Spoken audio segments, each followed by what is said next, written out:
In Stoic Men Tribe today, we're diving into an important lesson, a moment of clarity, strength, and ancient wisdom. Let's break it down. Today we're learning about the security of female attraction.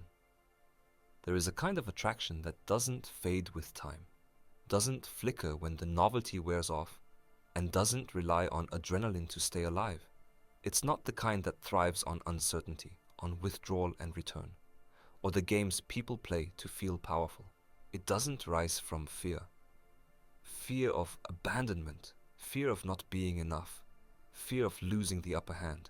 No, Reich, this kind of attraction is rare, because it's not performative, it's not about control, it's not about winning someone over or making them stay. It's about presence. It's about the deep knowing that you don't need to become someone else to be worthy of being wanted. It's about showing up, not as a mask, but as your most grounded self. It's about a connection that is not based on pressure or performance, but on truth. And truth doesn't flicker. Truth doesn't chase. Truth doesn't need to manipulate to feel secure.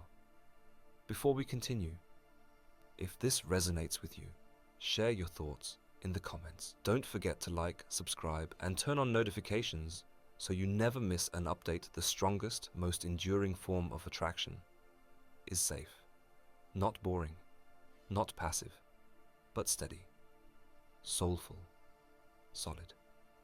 It does not activate her nervous system in all the wrong ways. It doesn't throw her into survival mode, wondering where she stands, questioning her worth, or feeling like she has to earn tenderness. It quiets the noise. It calms the storm. It creates space for her to breathe and to be. In this kind of space, she doesn't shrink. She expands. She doesn't perform. She remembers. She doesn't mask her feelings. She feels them fully, freely, without shame. Because when she feels safe, she can finally stop watching herself from the outside. She can stop editing, adjusting, questioning. She can return to her body, her breath, her rhythm.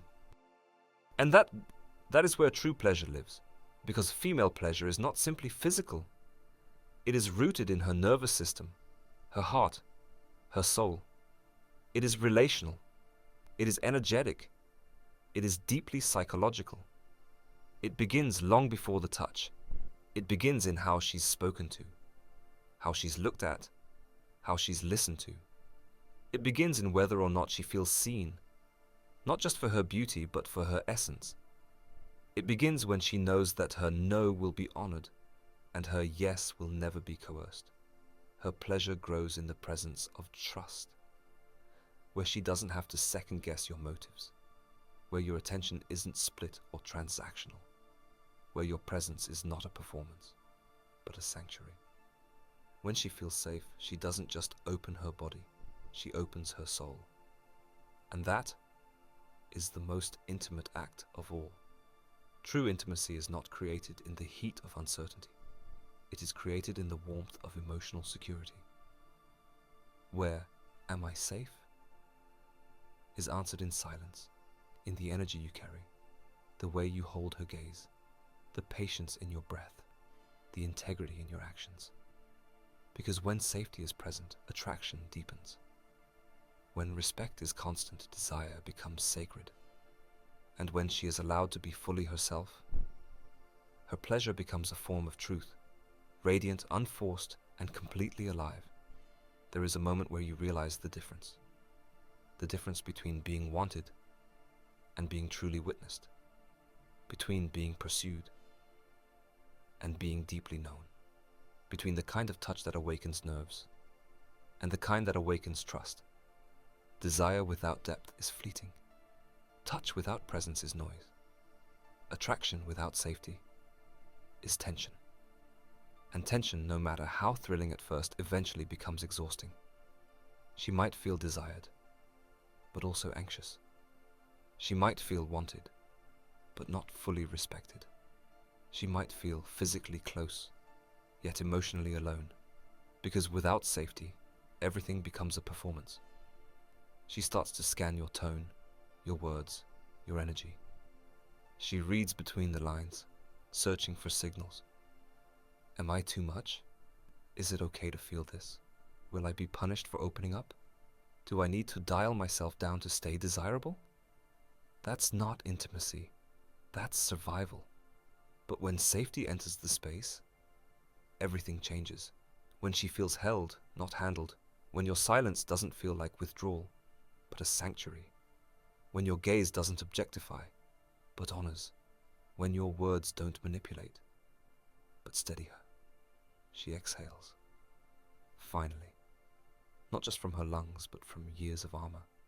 Because when safety is real, it speaks before the body ever touches. It lives in the way you listen, the way you slow down, the way you don't rush her process, don't shame her sensitivity, don't question her intuition. And in that space, she no longer has to perform to be embraced. She no longer has to package her softness, her strength, her sexuality into something palatable or predictable. She can simply be. And that kind of being is sacred, because when a woman feels truly safe, not just physically, but emotionally, psychologically, spiritually, she doesn't shrink. She rises. She doesn't second guess her instincts. She trusts them. She doesn't ask for permission to feel deeply.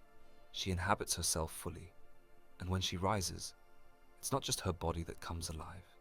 It's her mind, her creativity, her sensuality, her soul. She takes up space. Not just in the room, but in your world. Not as an accessory, but as a force, as a presence, as an equal. Shift to a grounded, powerful close. You see, the security of attraction has nothing to do with control. It's not about domination or performance or proving yourself. It's about anchoring. It's about being the kind of presence that doesn't need chaos to feel alive. It's about knowing that connection built on clarity is stronger than any high built on confusion. It's about understanding, at the deepest, most honest level within you, that you never have to convince someone to love you. You never have to twist your words, dull your brightness, hide your hopes, or perform emotional gymnastics just to be seen, heard, or chosen. You don't have to craft a perfect version of yourself that fits neatly into someone else's expectations. You don't have to manipulate your own heart into silence just to be tolerated.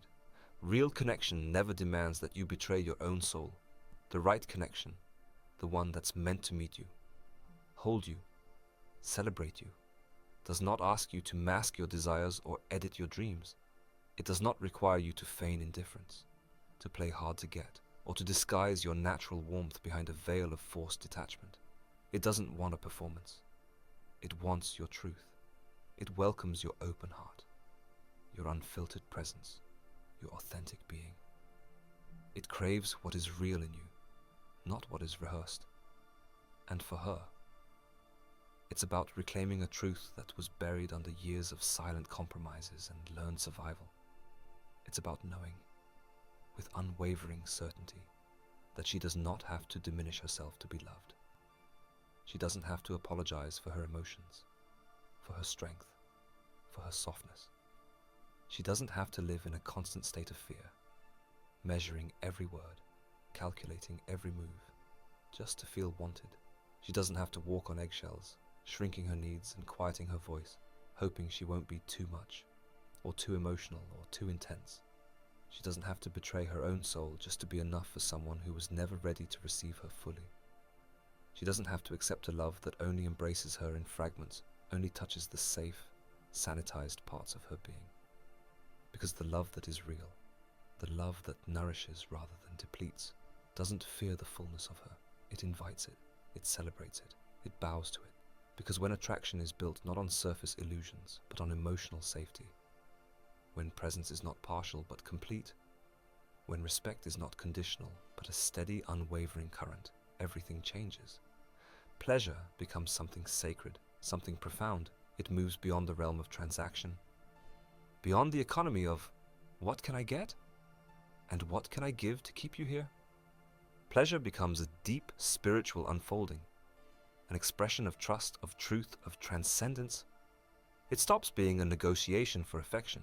It stops being a desperate attempt to feel worthy for a moment. It stops being an act of survival. Instead, it becomes a transformation.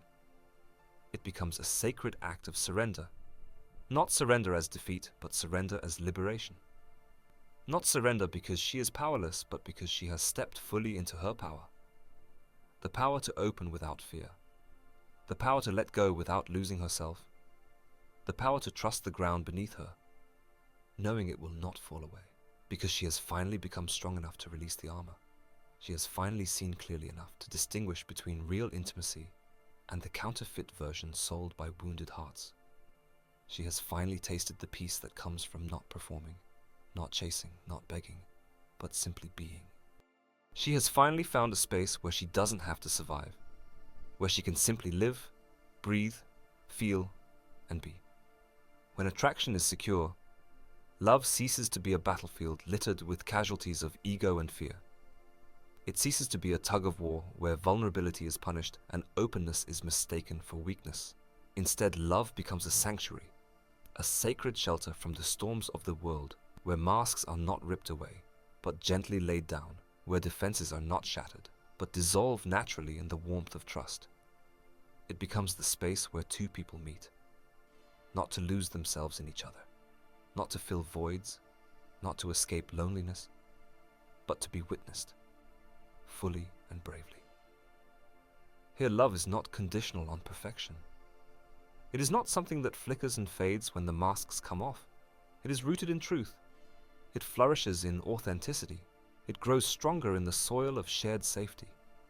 And in that sacred meeting, desire becomes divine. It transcends the shallow hunger for validation and becomes a holy celebration of presence. Pleasure ceases to be a fleeting high and becomes a grounding, elevating experience. Something that touches not just the body, but the soul. Here the soul is not a liability, it is the invitation. And in that space, freedom is not the absence of connection, but the flowering of it. Freedom is found not in running away, but in rooting deeply into the kind of love that demands nothing but your truth. That is where love becomes real, unshakable, luminous, breathtaking. That is where desire becomes sacred, a communion of two unhidden hearts. That is where pleasure becomes a revolution, not a surrender of self, but a revelation of it. And that is where true freedom begins. Not outside of love, but deep within its most honest, most courageous, most soul-honoring form. If this resonates with you, share your thoughts in the comments. Don't forget to like, subscribe, and turn on notifications so you never miss an update.